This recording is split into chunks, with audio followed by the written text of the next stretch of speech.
Hey everyone, today I'm excited because PYD Life sent me their 15 by 15 auto heat press machine to try out and share my experience with you all. I'll be testing it on a few fun sublimation projects, including sublimation nightlights and LED photo frames they provided, and stick around until the end because I'll be testing a sublimation t-shirt as well. Let's get the packaging off and plug this in.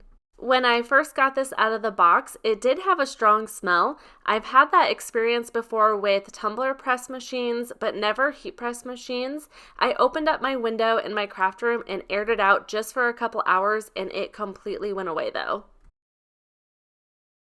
This machine has a touchscreen control panel. This looks nice and sleek. Like I just said, it's a 15 by 15, which seems to be the standard heat press size. I like how compact this is. It definitely doesn't take up much space in my craft room. What's nice about this machine is it's automatic. The machine does most of the work for you. When you have the one touch button turned on, it will automatically press down and up for you. There's also modes you can use for set temperature and times, so this just makes the whole process really easy. This has a drawer that pulls out. It came with a Teflon sheet. I love when a heat press has a drawer that pulls out because it makes it so much easier to line up your blanks. It also has a heat press mat that came with it. Before turning the machine on, I want to show you their user manual. I always recommend keeping PYD Life's manuals because it's so user-friendly. It shows you how to set up your time and temp and the control panels. It also has examples of a ton of different projects and what settings to use for those. To turn it on, plug it in, flip the switch in the back, and hit that start button. You can switch between Fahrenheit and Celsius by holding the temperature button for 3 seconds. You can select the mode button to toggle between set temperature and times. Mode 1 is for DTF transfers and HTV. Mode 2 works for sublimation t-shirts. Mode 3 and 4 work for other sublimation projects, and they have all those examples in their manual. You can customize these modes as well, which is really cool.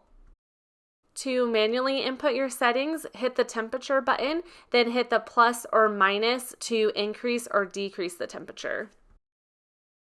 Then hit the time button and you can increase or decrease the time. Once you have it done, hit the time button again to set it. Like I said earlier, make sure the one touch button is turned on. If you're making multiple projects, you only have to press that one time.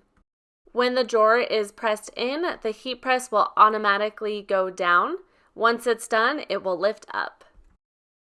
If you don't want to press it for the full time, I do this when I'm layering. I only press it for half the time.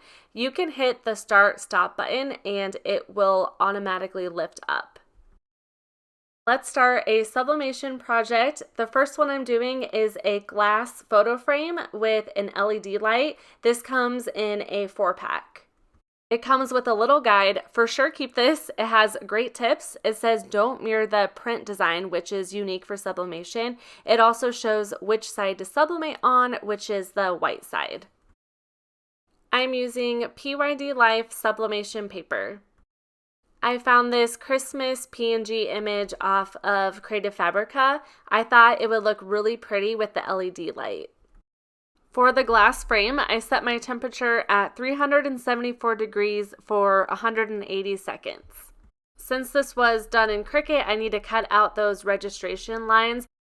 Also, for the sizing of this, I made it a little bit smaller than the glass frame because the little slot that it goes into is about 1/4 of an inch deep, so you don't want to not be able to see that wording at the bottom. It says to place the image face down on the white side. It's kind of hard to tell on the screen, but there's a white and then there's a more glossy side. I used heat-resistant tape to secure it in place. If you wanted to fill the whole thing, then I would make the image just a little bit bigger than the rectangle. The heat press came with pre-cut paper. I used it for all of my projects. Then I realized that I think it's parchment paper, and usually I use butcher paper. Butcher paper is what's recommended for sublimation, so I would for sure use that. I press the auto mode button, then I place the drawer inside. The heat press will automatically close. I'll just let it heat down for the full time, then it will automatically open back up once it's done. This is very hot at first, so make sure to use heat-resistant gloves. I removed the paper and thought, why is it so dull? I thought it didn't turn out, then flipped it around and realized that was actually the back. This sublimated so well and it just looks really pretty. I did come across a problem though. The stand that it came with was just a tiny bit too small. I'm not sure why, so I need to reach out to PYD Life. They're really good about sending replacements, so I will email them. But my husband did chisel a little bit of the wood to make it fit. This probably isn't recommended because there's electrical cords. He tried not to touch that at all, so don't do that, but I just wanted to show you what it will look like lit up. This had the exact look that I was going for. The Christmas lights on the tree look like they're glowing.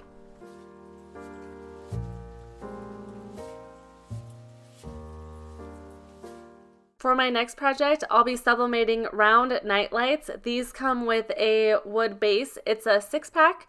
Also, these are made of glass, so it will be similar to the last project.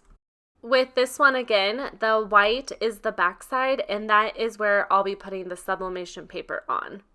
This says not to mirror it again, and I'll also be using the same temperature and time as the last project.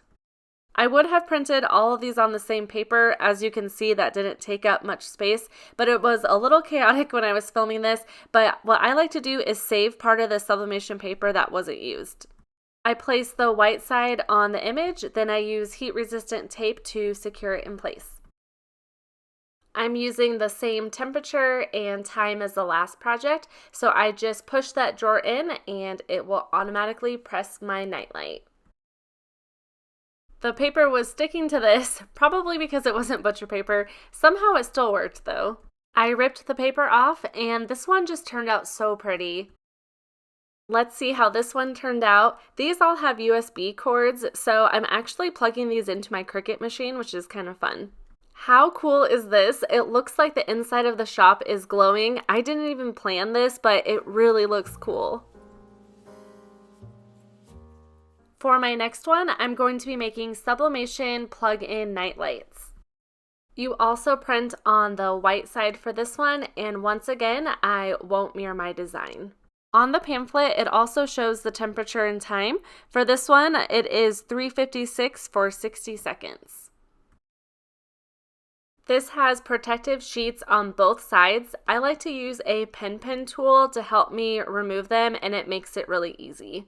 You can kind of tell here which side is the white side and which one's the glossy side. I found this butterfly image that I'm going to use. I'm going to put this in my daughter's room. She loves butterflies.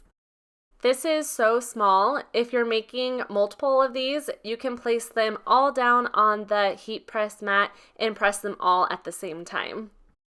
This one had already cooled down. I remove the paper, turn it around, and look how beautiful this is. I really love it. The pamphlet has instructions showing how to piece this together, so I just follow that. I plug this into my daughter's room. It has a switch on it where you can turn the light off, and it also has a little slider where you can dim the light.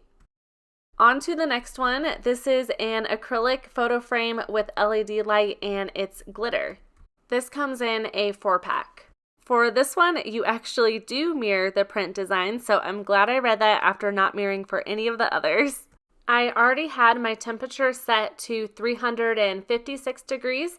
I'll be using the same temperature for this, but I changed my time to 120 seconds. This has a film on both sides also, but there's a little black sticker that says non-printable side, and that is on this second side that I take off. Both sides look the exact same, so make sure you remember which side is what after you take that off. I place the printable side directly onto my image. Then you want the sublimation paper side up. All of these projects I had to do some thinking just to make sure I had everything going the right direction. I let this one cool down as well, then I removed the paper, and here's how this one turned out. I love the glitter and shimmer in this. Let's put it in the light stand. It has such a nice warm glow to it. This would make a really nice gift, especially with Christmas coming up. Out of all the LED frames and night lights, let me know which one's your favorite. For my last project, I'm going to sublimate a t-shirt. I figured I do this all the time, so I wanted to test that out as well. I select mode 2 for this one, and it will automatically set my temperature and time.